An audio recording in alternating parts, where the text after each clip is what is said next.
So let's move to the next part, but I realized that I did us all a disservice when I introduced myself first. Because for those of you who don't know me personally or don't know much about me, you'll be wondering why a finance professional is standing here. I'm so used to my finance side, so allow me to reintroduce myself. I am Sayade, trained in the inner healing space, and also a trained life coach, and more recently trained as a moderator, an Aspen moderator. And at this point, I've got to give a big shout out to some of the people who are here from the African Leadership Initiative, West Africa, because holistic perspective is a direct fruit of me having participated in a fellowship. So the African Leadership Initiative is part of the Aspen Institute. And when we did that program, we each had to come up with a venture. So my venture first started with about 12, 15 people in my living room, including Bimpe, where I guess you guys were the guinea pig, where I started. And I built up the content, because at the time I was also training in the inner healing space, etc. And then I did another one on Zoom, and I know there are at least a couple of people here who were on the Zoom pursuing wholeness. And then after I recorded it as a course, as I said, I'll talk about it with Michelle. And my heart, as I said, is to just see people healed, liberated, and living their best lives. Inner healing is about looking at the past and seeing how it affects you today and the future. Life coaching is about helping people to move forward. So by being trained in both, I can help people to break from the past and run into the future. And that's what Sayade, and in turn Holistic Perspectives, is about. Thank you. So in the first section, you guys, hopefully you have your notes, different memories and different things have been coming up, and I've spoken about barriers and walls. Now it's time, so I'm sure you're thinking, okay, so what then? Are you just going to leave us hanging like this? No. We're going to talk about how to break the barriers and find wholeness. If we're honest with ourselves, we each want more. We know that there's more to life than what we're living. But this is what we know. And we're especially in a society where we're not meant to be dwelling on some of these emotional things, like, oh yeah, now what's wrong with you? Gather yourself, It's like, what's all this? It almost seems like, no. All that quote unquote sentimentality is for the developed world. Whilst we're still looking for food to eat and running water, we don't have time for that. But I put it to you all that did we have more wholeness, we would have the food to eat. We would have running water. Just imagine a Nigeria that is run by whole people. People who aren't looking for the next deal to get additional money to buy something that they don't need, but they're looking to fill a desire. People who don't clamor for position to fill that desire for recognition and significance, but they are there because they want to serve. Can you picture a country that is run by such whole people? As I said, we have holes in our hearts. Think of it as, these 16 desires. Think of your heart as having a receptacle with 16 different compartments. And each one of us has a greater desire for some things than the others. So for some people, maybe their top 3 might be peace, joy, and love. Another might be significance, approval, and recognition. We all have different things, and some of those desires are shaped by things that we didn't have when we were children, and that's what we're pushing for.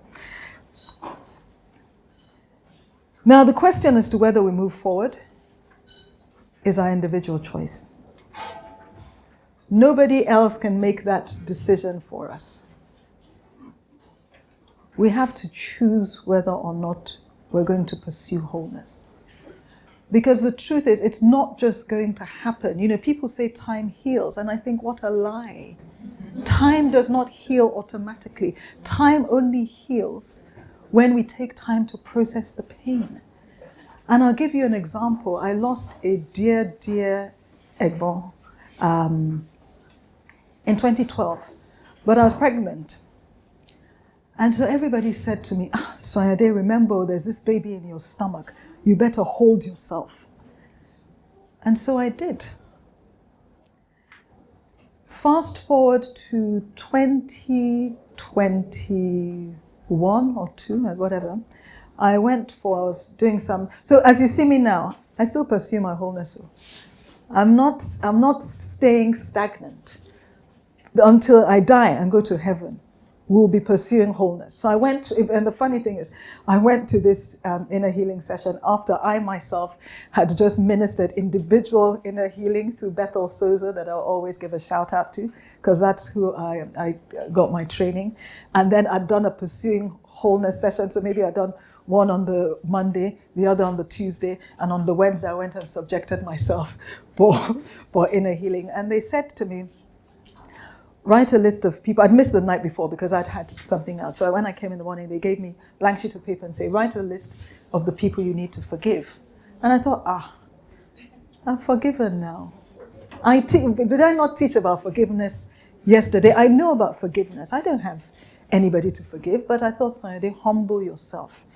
Take this paper and just go and quieten yourself. And I started writing and writing and writing. I turned the page over to write some more, and I thought, whoa, all this was still there. But what came out also was, it was 2021. This person who had passed away suddenly, he used to run the business that I run now. He was the founding CEO. And I realized in that process, I needed to forgive him for what I felt like I'd been abandoned. The guy died though, he didn't plan it.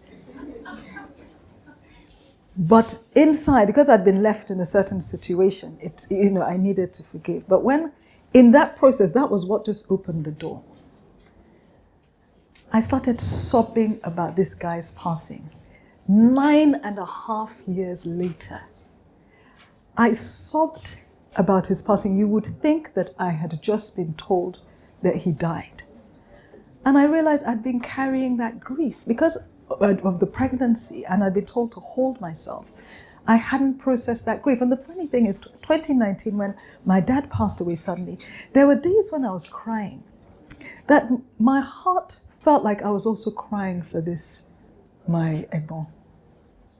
But it was in 2021 when I finally, just poured out the tears.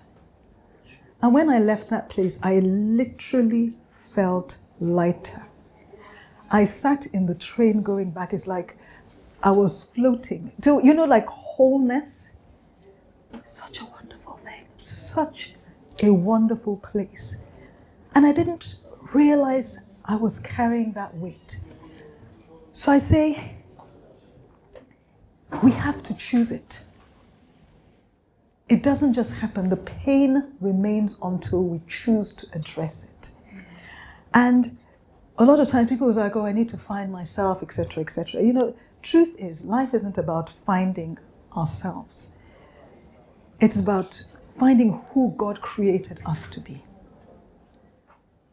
Because we've been molded a certain way. I'll give you what might seem a very silly example.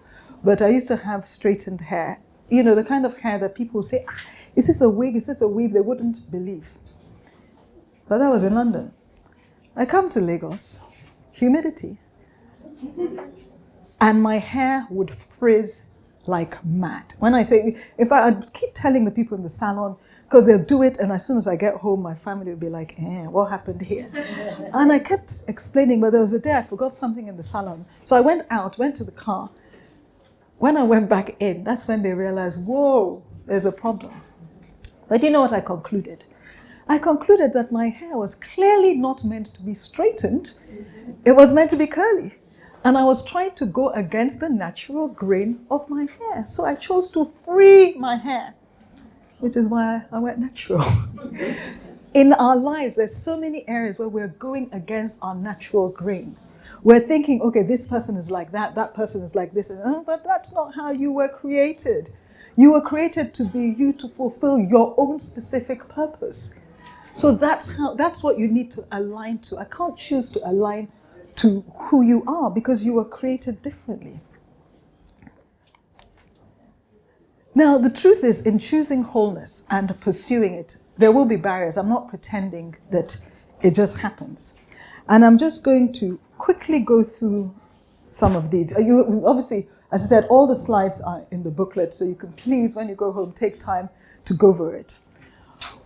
I'll choose a few. One is, and we just spoke about it in the queue, ignorance. First of all, most people don't even realize they need wholeness. They don't realize they're broken to even pursue wholeness. So they're stuck. Everybody else can see they're broken. They might not know why. So that is one of the biggest barriers. The second big barrier is fear. People are worried about, quote unquote, going there. They're scared to go back to the past experience because they're not sure whether they can deal with it. But it's affecting you. For those of you who are of faith, you can go there with God. You don't have to do it alone. But it's important that you do it because what I've also come to realize is, I said it's like a tree with roots and fruit. The longer we leave these seeds in our lives, the roots just grow deeper and deeper and deeper. The fruits just get bigger and bigger. Often we talk about old people, grumpy old person, this, that, and the other. Because a lot of them are imagine carrying 80 years of pain. It's all well and good when you're 30 or 40. You only have 30 or 40 years worth of pain. As you're going through life, do you know all the things they've gone through? Which is why it's so important we just drop them. I said ignorance, sometimes stubbornness. Other times we're so used to the pain that it's like a warm blanket. And so you telling me to let go of my pain, and sometimes we make that pain our identity. This is just who I am. No, this is not who you are. This is the manifestation of painful life experiences that you can let go. Shame is another big thing that just keeps us trapped and bound. Pride, arrogance, sometimes hopelessness. Some people just think that there's nothing I can do. I'm just in this situation. But it need not be like that. Denial. How many people here, in fact, you don't have to put your hands up, but we all know somebody in our lives that is in denial about the consequences of painful experiences in their lives. You can see that it's causing issues, and you'll try and tell them, but they're not hearing. But then here's the truth. They're thinking the same about you and I. It's us. It's every one of us. So these are just some of the barriers, but once you choose to overcome it. It's like if you're in business or whatever, you see a barrier. That doesn't mean that's where you stop. It's just something for you to scale over, something for you to recognize, okay, this thing is trying to, stop me. But who's going to win? I want you to think of it almost as a battle between you and these barriers. Who's going to win? Is it these barriers or is it you? Because you have it within you to overcome each and every one of these barriers. And as I said, if you're with faith, you can do it with God, but also we have people around us. We all have loved ones, regardless of whether we think, we've lost our parents, or we don't have siblings, or we're not married, or whatever.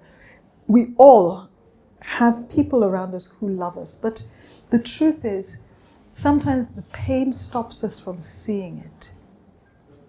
So we even isolate ourselves. So we can go through some of these journeys with other people. As I said, it's completely worth it. Wholeness is, I call it the best gift you can give, not just to yourself, but to those around you. Because when you're whole, your relationships are better. Even your staff will feel better when you're in a whole place. Because, for example, maybe you might shout less, or you might take bigger risks, or, you're just a better version of yourself, and everyone around you will enjoy that. And I just think, when you think of yourself and how valuable you are, surely it is worth pursuing wholeness. So how do we break barriers and find wholeness? First things first, acknowledge. Acknowledge that there's an issue. You need to acknowledge that all is not well. And there are different ways of being able to recognize that all is not well. One is some of the life outcomes we're experiencing. So, for example, some people find themselves in repetitive patterns. Series of, maybe, for example, broken relationships, and always seem attracted to the same wrong type of person. That it's telling you something. Our behaviors, things that we do, things we don't do, addictions, emotions. Do I get angry easily? Am I fearful? Am I anxious? Do I feel a lot of guilt and shame? Do I always feel rejected? Am I really needy? And then thought patterns. Because I'm going to reiterate that what happens is we have these life experiences, and based on them, we form beliefs. So I was beaten for every wrong mistake, so I must not make mistakes. I must be perfect. Everything must go right. So we live so that we make our decisions, our behaviors, everything stem from those beliefs. The next is identify. So I've acknowledged that, okay, all is not well in this particular area. I'm constantly, for example, when I talk about thought patterns, a lot of us, we're quite unkind to ourselves. If we said to other people some of the things we think about ourselves, we would have no friends. We can be really tough and unforgiving and mean and harsh to ourselves sometimes. Negative thought patterns. So we need to identify, okay, what are these underlying beliefs? What's going on here? And really, it's about just taking time to do so. And I'm not saying you must spend 5 hours or you must go to, the bush in Oshogbo to as a retreat or whatever. You can even build some of this into your day-to-day, week-to-week pattern and say, okay, this emotion, why am I always fearful? What's going on with me? What am I believing? This fear, what belief is tied to this fear? What experience is tied to this belief? Do you understand? And then begin to dig into the root life experiences. And then you address. So, this is the root. Okay, we're going to deal with it. Now, what's the key to healing? The key to healing is forgiveness. There's no way around it. It's about forgiveness. But the thing is, forgiveness is multi-layered, and that's what most of us don't realize. And again, I said some of this stuff, it's like over a period of time of processing, of dealing with my own issues and my own hurts and pains. I'm realizing, okay, this is what's going on. This is why, this is whatever. So let's start with the top layer of forgiveness. When I say to you, okay, forgive somebody, the first thing that will come to your mind is, okay, I'll forgive them for what they did. Or in some cases, it's what they didn't do. Or what they said. Or what they didn't say. So it's like, okay, let me forgive them for that. But if I mention that person's name, you still bristle. It's still, a triggering.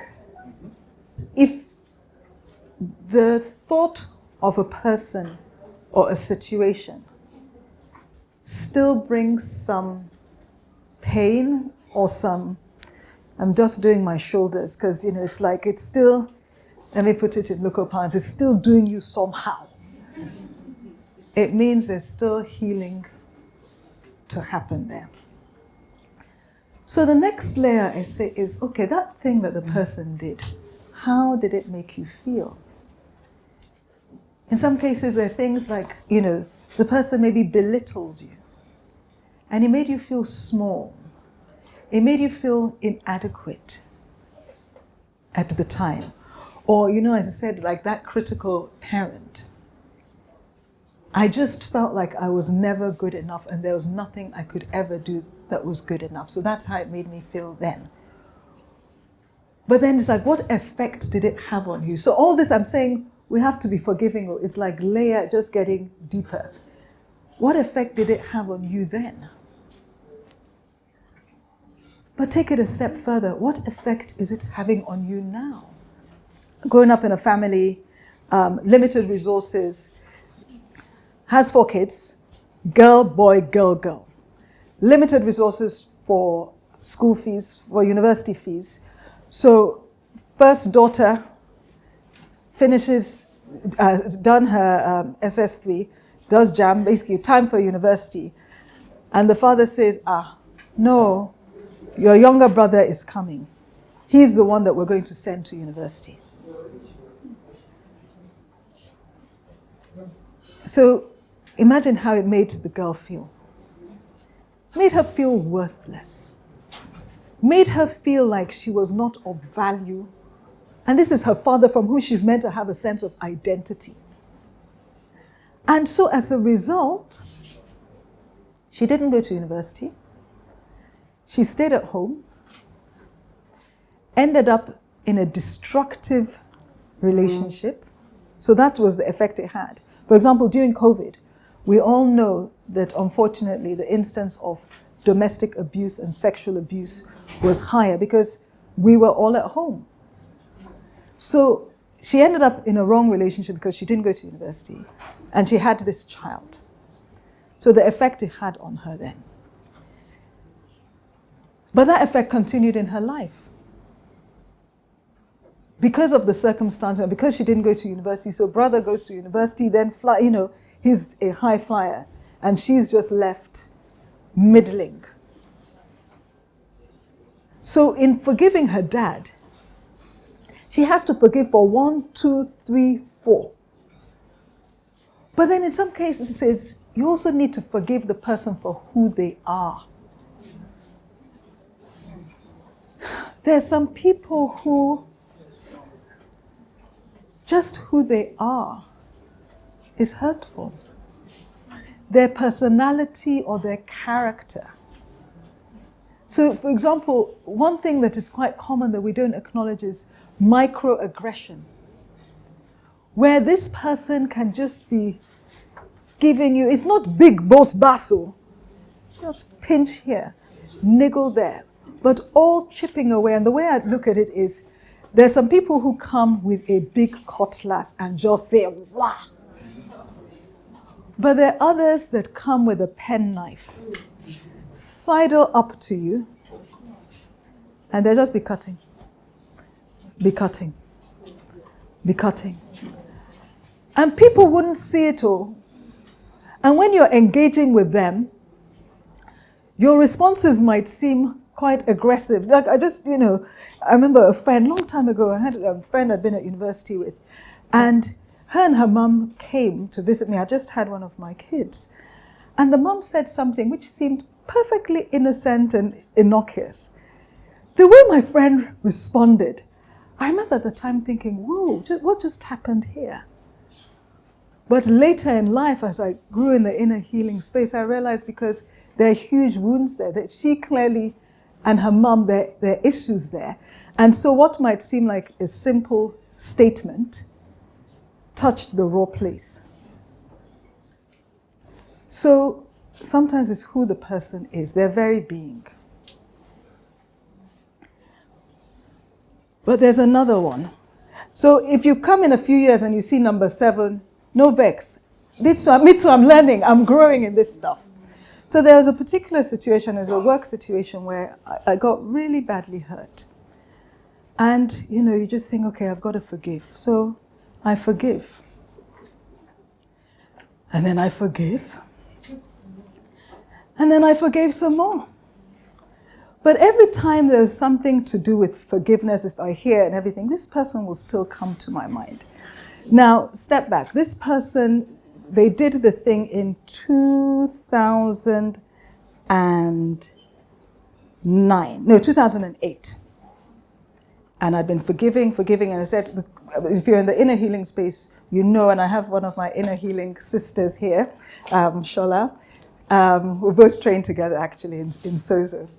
You know that forgiveness is the core. So I don't joke with unforgiveness. I don't hold unforgiveness. Unforgiveness is like poison in your heart. You're poisoning yourself. But this guy kept coming up. It was only in 2022 where I went, and it was the strangest thing. I went to a conference, and somebody went on stage and made a comment, which was a direct poke at my colleague and I. Nobody would have realized in that conference, huge conference, but it really hurt. And in processing that hurt, I realized I had to go back to one of the people who had been involved in getting us in a certain position. And I realized that my anger had morphed into bitterness, had morphed into hatred. If you had asked me 2 days before that realization, do I hate anybody? In fact, I would have bound you. What do you mean? Because it's like, of course I don't hate. I love. But it had morphed. And it was only when I was just like, God, this hatred that I'm only just realizing I'm handing it to you. That's when I was finally free. 2008, 2022, of forgiving. So all I'll encourage you, just remain intentional. Just keep going through, as I said, you have this, going through the layers, different things will come to your mind. Just keep on peeling and just allow healing to come. So forgiveness, a little bit of a game here. I've put 4 different things. Some are true, some are fallacy. And I want you to help me answer. So I'll say it, and then as a group you need to shout whether it's true or false. Forgiveness means reconciliation. False. Y'all are sharp. That was okay, all right. Forgiveness. Okay, we'll keep going. Forgiveness is a choice. Forgiveness is something that requires the offender's involvement. Forgiveness is giving up your desire to basically mete out or see justice done. It's true. It's true. So forgiveness is choosing to let go. It's like, this person has offended me. This person has hurt me. In my mind and in my heart, I feel it's like there's a punishment you want them to have. And even if that punishment is that you lock them up in your heart, or you stop talking to them, or there's something. It's when you just decide, I'm just going to let go of I'm going to let go of that. Okay?